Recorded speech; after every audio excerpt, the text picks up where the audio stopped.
En 2018, pour faire face à l'arrivée de nombreuses personnes en exil et leur installation dans des campements de fortune du nord-est parisien, la ville de Paris a sollicité la Fondation Armée du Salut pour ouvrir un centre d'accueil qui réponde aux besoins fondamentaux tels que l'accès à l'eau, à l'électricité ou à l'hygiène. Avec l'aide d'une vingtaine d'associations partenaires, nous proposons un lieu de repos avec de l'accompagnement médical, psychologique, administratif, d'apprentissage du français et d'accès à la culture.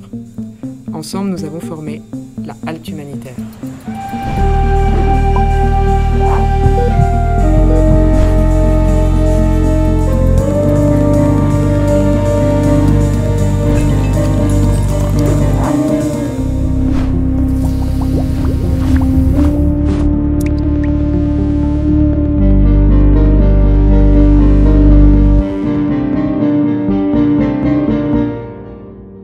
La halte humanitaire, c'est un lieu d'accueil pour les exilés. Les exilés, c'est les demandeurs d'asile ou les réfugiés politiques qui arrivent sur Paris.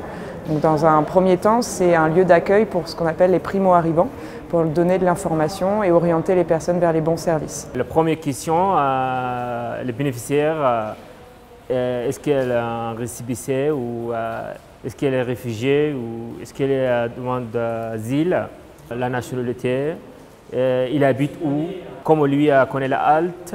Les personnes qu'on accueille à la halte, c'est des Soudanais, Érythréens, Somaliens, Éthiopiens et des Afghans en majorité. Après, on a en Afrique de l'Ouest quelques Guinéens, donc des personnes qui, de manière générale, ont fui la guerre, ont fait un parcours migratoire très compliqué, dangereux, et arrivent en France et sont coincés dans les situations administratives et les parcours administratifs en France et se retrouvent en rue. Ici, c'est notre planning chaque semaine. Douche, si quelqu'un a besoin de douche, permanence médicale, les psychologues, les permanences sociales, les cours français, les activités culturelles. La ville de Paris avait décidé il y a 1 an de garder ce programme, de l'installer dans le 1er arrondissement. Donc ça rendait visible la question des exilés en situation de campement qui est de plus en plus invisibilisée auprès des périphes, sous les ponts et voilà, avec une politique de non-installation des personnes exilées dans la rue avec 0 tente, etc. Après, pour nous, au niveau opérationnel, la difficulté, c'était de s'assurer que les personnes puissent se déplacer. Il y avait vraiment une question de mobilité des personnes depuis le nord-est parisien jusque dans le 1er. Donc, à la différence de La Chapelle, on a créé une équipe mobile qui, tous les jours, va chercher ces personnes vulnérables dans les distributions alimentaires, là où, de toute façon, elles iront, et pour les raccompagner avec des tickets de métro à la halte. Une des choses qu'on travaille beaucoup avec eux, c'est d'être accueillants. Parce qu'il y a beaucoup de gens qui débarquent ici, certains sont à Paris depuis, ou même en France depuis quelques jours, parlent pas du tout la langue, sont complètement perdus, n'ont pas beaucoup dormi, n'ont pas beaucoup mangé. Donc le premier truc, c'est de ne pas arriver devant des armoires à glace.